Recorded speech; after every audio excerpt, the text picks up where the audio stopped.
Joining me now is one of them, Georgia's Republican Congressman Jack Kingston. Sir, it's good to have you here, and as I hope you were able to hear Senator Lieberman's there saying that we ought to feel guilty, referring to elected officials like yourself. Do you feel a sense of guilt at all, that there are not stricter laws on the books that would protect children like the ones we've lost in Newtown, Connecticut? You know, Thomas is a father of 4 and somebody who's driven carpool for many years. I've been a T-ball coach, a Sunday school teacher. I mean, there's nothing to me more horrific than the image of somebody pointing a gun at a 6-year-old and squeezing the trigger. We all mourn on this. We all share in this loss. Where I think we have the guilt is we see a huge problem like this, and it's a problem that's happening in other countries as well. And we look for something that, okay, what can prevent it? And I think that that's where we need to go with this discussion is, yes, put gun control, more gun control on the table. But also, don't forget the mental health element. Don't forget, is there a home situation that we need to learn more about? Is there, you know, was this young man addicted to violent video games? Was there a Hollywood influence? I think that we can't just stop at guns. We need to put the whole thing on the table because, you know, when you drop your child off at school, you want to know that he or she is going to be safe all day long.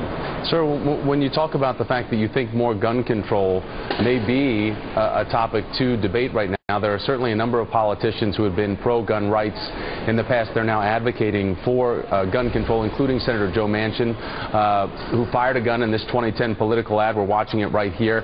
Manchin and other pro-gun politicians, they are changing their tune a bit, and I want to remind everybody, take a listen to this. I don't know anyone in the sporting or hunting arena that goes out with an assault rifle. I don't know anybody that needs 30 rounds in the clip to go hunting. I had an NRA rating of an A, but, you know, enough is enough.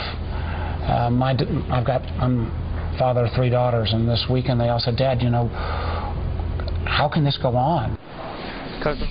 The Republicans are going to have to figure out. I mean, do they want to be the party? And this is what it's going to boil down to. This is the new world they live in.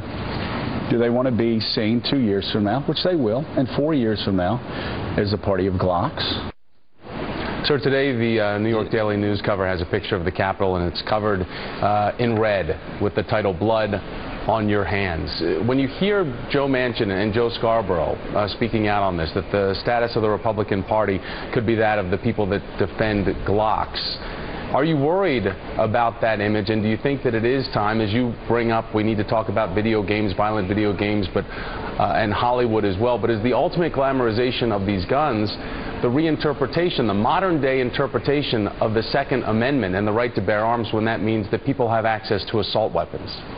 You know, Thomas, what also is disturbing, though, is that people would say, do the Republicans. I mean, here we have a town which was controlled in the House by Democrats, in the Senate by Democrats, and the White House by Democrats for 2 years, and nothing took place for stricter gun control laws. So for the partisans in our country to already start injecting politics in here, that saddens me further. Now, we have to remember Connecticut has the 5th toughest gun control laws in the country, including an assault weapon ban that bans 35 different weapons. The weapon that used was not an assault weapon, therefore it wasn't banned. It also has education requirements, registration requirements, fingerprinting requirements. This young man stole the guns from his mother. He took them to a gun-free zone. He broke into it. He carried the guns. He broke 4 laws before he even shot the trigger, you know, in the school.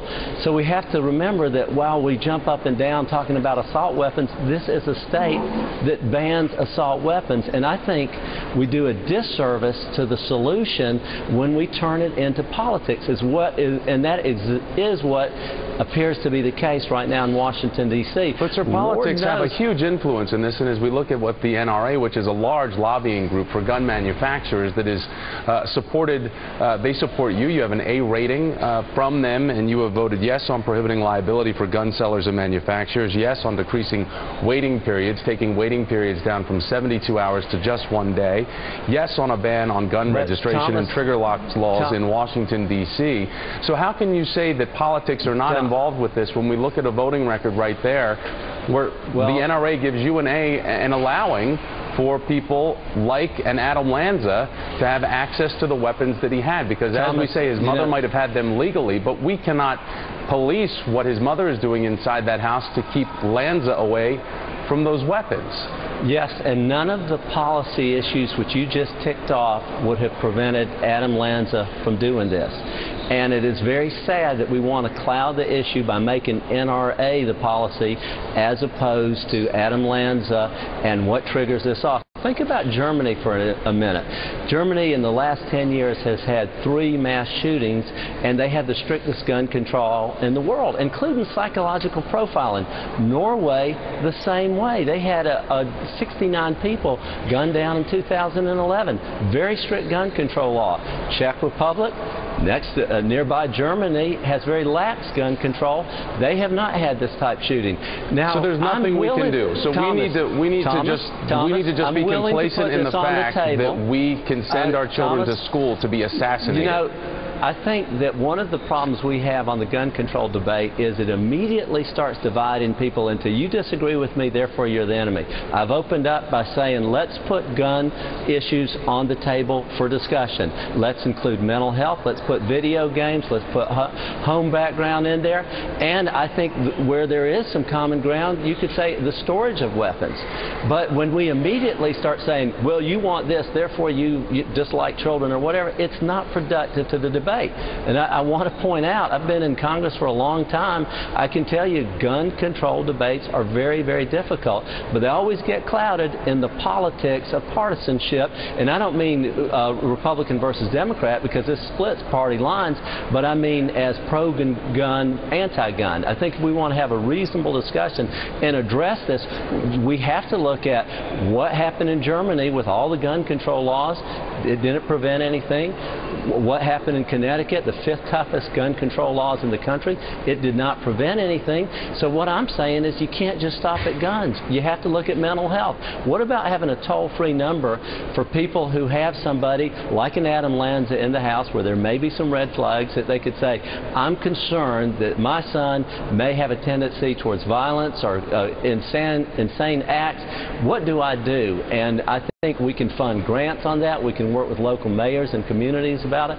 There's a lot of things that we can do on a bipartisan basis in Washington, D.C. And I think at this point we need to come together as a nation rather than start pulling off into separate camps. Congressman Jack Kingston, sir, thanks for your time this morning.